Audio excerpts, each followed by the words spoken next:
Hello, we're back. This is part 9 of how to build a neck through base. Today we're going to be looking at the task of making the wings. The wings are the part of the base that get glued onto either side of the neck. I'll give you an example.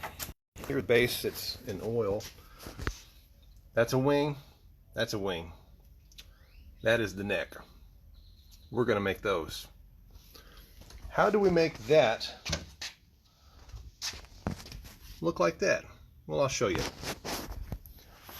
So this is what the lumber looks like when I get it. This is walnut. This is 8/4 thickness. This is a fun board when you flip it over. It's got that nice sapwood. I love that stuff. There are a couple things that you need to notice when you look at different boards, especially when you have any of this, if it's live edge or sapwood or anywhere basically where the bark begins. See how that takes a down slope like so? You got to watch out for that because you have to have a certain amount of thickness to make up the body. All right, so that's just something to look out for. What I'm going to do is take this board through the planer. As I inspect a board, I look at the side that has the most rough in it, and that's obviously this one. This is where it was rough cut at the mill. So I'm going to smooth this side first and take minimal amounts of material off just until I get a level side-to-side planing. And then I'm going to flip it over and take some off the back side. And I don't know yet if I'm going to use the sap. I do have a nice long even line, so I might be able to use that to my advantage for something visually artistic. So if that's the case, then we're going to deal with these little slopes. We're going to trim those off and create some straight lines alongside either side of this board and see how many sets of wings we can get out of it. So we're going to make some noise and run this through the planer.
All right.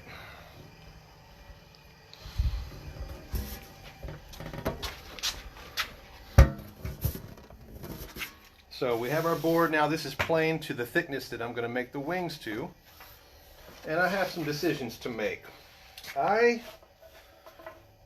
really like the consistency of this sapwood, and I think I want to use that. So here's what we're going to do.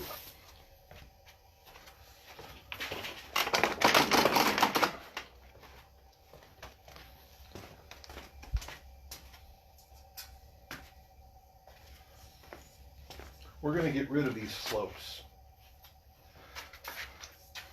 That's the first thing, because I need to use this entire designated thickness that I have planed into this board oh so carefully.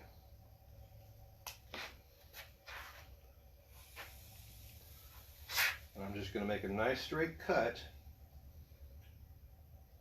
on both sides. Now it doesn't really slope much here. I'm going to get right to the very edge and take off just a minimal amount of material.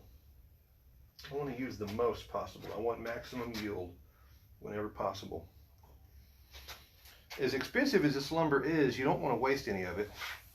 There is always going to be some waste. That's part of the job. My job is to make the most of it and make the least waste possible.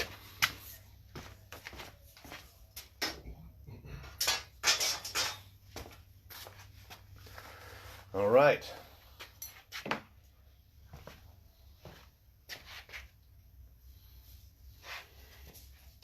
We're going to take this to the bandsaw. I don't own a table saw, like a proper table saw for cutting larger stock. The only table saw I have in this shop is for slotting fretboards. So I just have to make a careful cut on the bandsaw. Let's bring this over here, we all can see. All right, I'm gonna get on my goggles. Safety first.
The next step is to take either side of this board, both sides, over the jointer. Let me get my dust collection set up over here.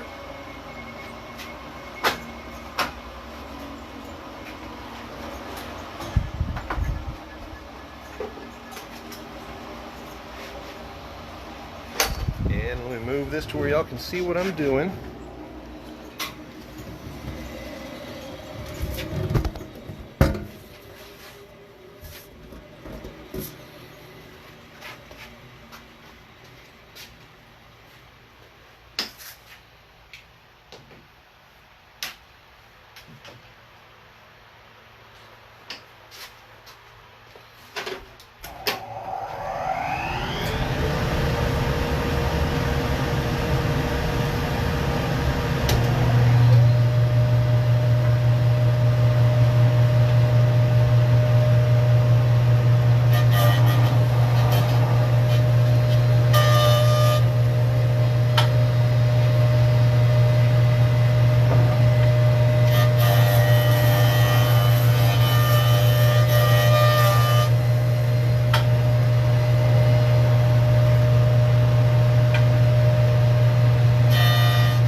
Right.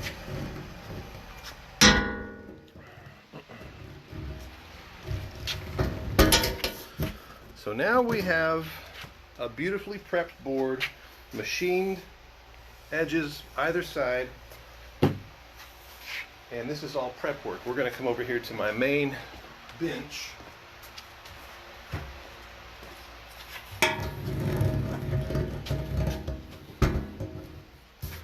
And we're going to map out some wings. And from the size of this board, I'm probably going to get at least 2 sets out of it. This is the body template that I use for just about every build. This is literally the template. It's just some plywood, some cheap plywood. I made this, golly, 8 years ago, 9 years ago. I've been using it ever since. It's not perfect, but I'm doing this all by hand anyway, so the slightest, millimeter off imperfection is going to get smoothed out in sanding. So this is the part where I just kind of stare at it for a little bit and study. There's not too many irregularities in this grain. There's not huge swirly patterns and knots. This is a very clean board, and it's very, very easy going. So I can just lay these wings out where I need to, and it's going to work. Things to be aware of: there's a little bit of snipe on the end, about that much. Snipe I don't know if you can see it. There's a little bit of a bite right there on the very end of the board. That's just the way that it comes off of a jointer. So you want to avoid that.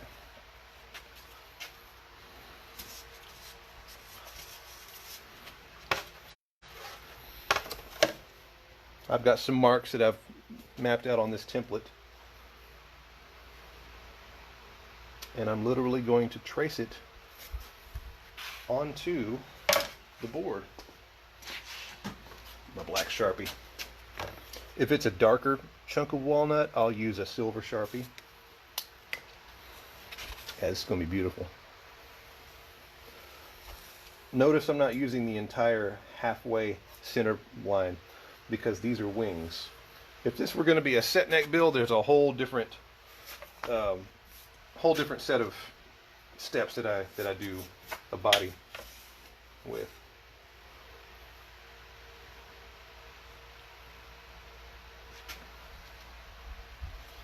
So let me think here.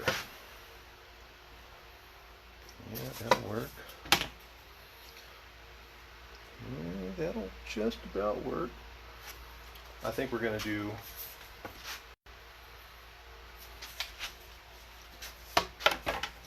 I'm going to touch these with pencil first.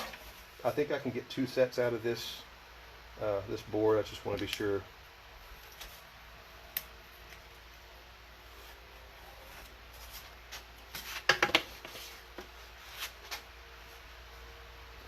Just want to be sure.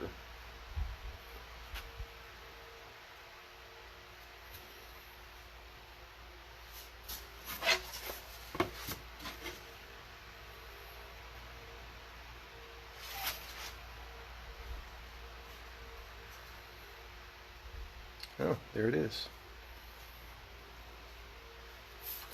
This is just a potential. Let's try this out and see. I'll mark it in pencil.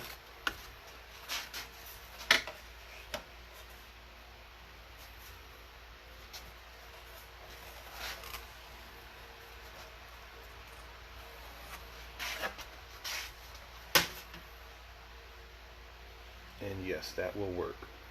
All right, so let's go ahead and define that with the Sharpie.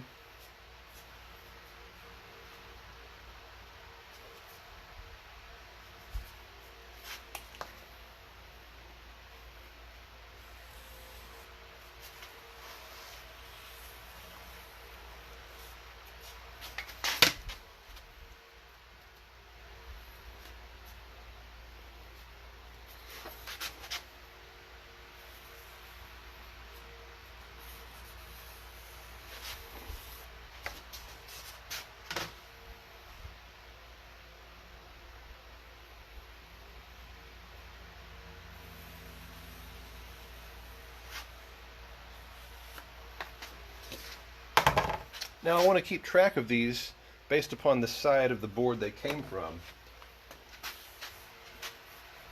So we're going to call this one on this side, well, let's call this one number 3. I'm just trying to keep my cue. Number 3.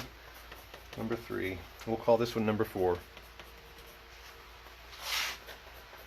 And I'm marking that in the lighter part of the board so I can really see it. I want no potential of me screwing this up. To the bandsaw we go. We're going to cut these out.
Alright, so there's some wings. Now these are rough cut. These need to be edged and the shape needs to be defined. So that's what we're going to do next. But this is rough cut straight off the bandsaw. They look really nice. That's going to sit about like so. And I love this sapwood in the middle. That's going to butt up next to the maple, which runs down the middle. It's going to be a nice visual effect. Now these other two, I'm going to go ahead and leave those in this form, and those will be ready for me to move on when it's time. I need to go through my build queue. I think there might be another walnut wing pro player in the works that these are going to go to very shortly. So, but for now, for the sake of this video, we'll take this and set it aside. Like so.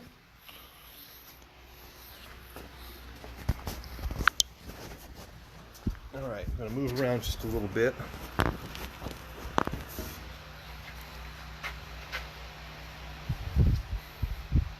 Next is to take these to both the edge sander and the spindle sander. And I need to do a couple things to my edge sander right quick so that it will work for what I need to do.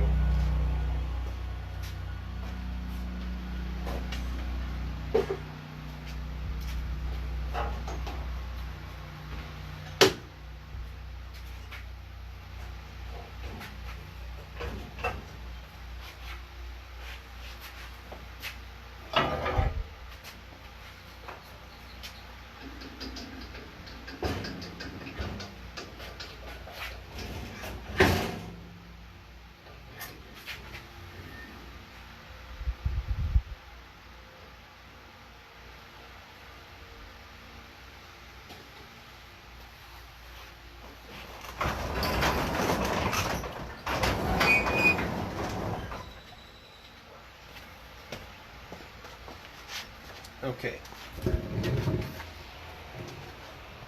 So first we're going to touch the inside of the upper fret access, the lower bout. We're going to get that here on the spindle sander.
Nice and smooth.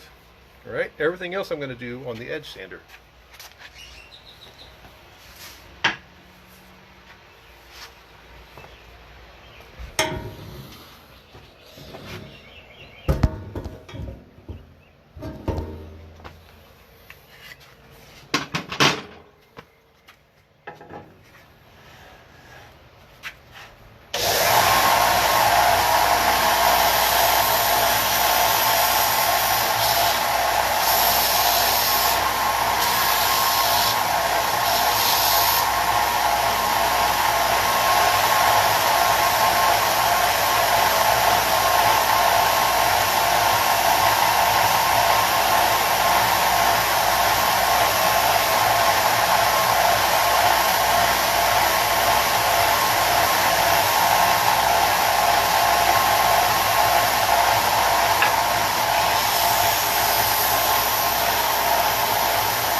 So here we have some wings. Now these have been cut, they're thicknessed, and they've now been edged.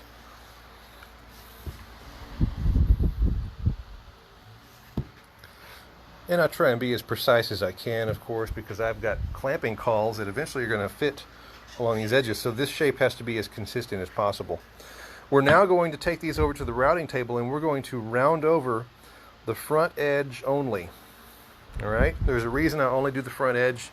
I'll go over that in a later video, but let's go take care of that.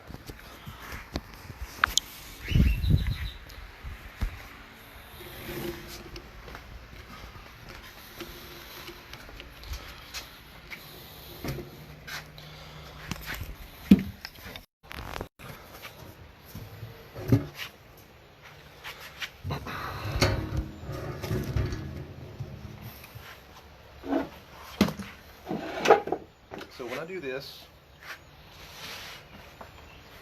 I'll clamp these down to the table with the glue edge looking at me. Depending on whether it's a right or left-handed base depends on the direction you turn these.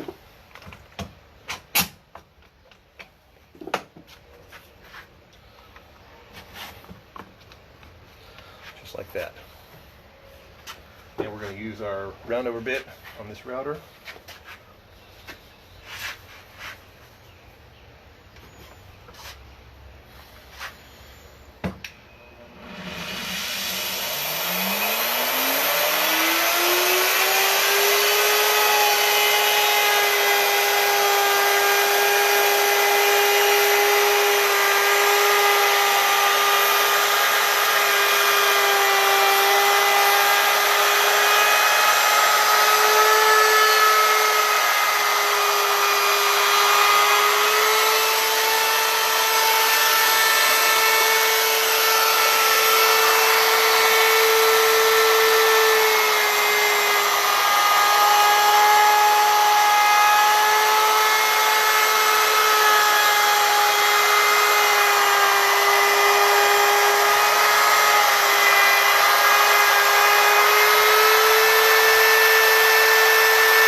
There we have it.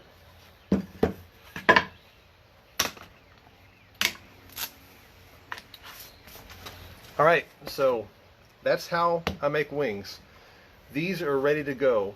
The next step for these, the next time I go to these, is when I'm gluing them onto the neck. But this is what I do to prepare them for that stage. So there's a lot that goes from turning from a board into a usable part of an instrument. Thanks for watching. See you soon.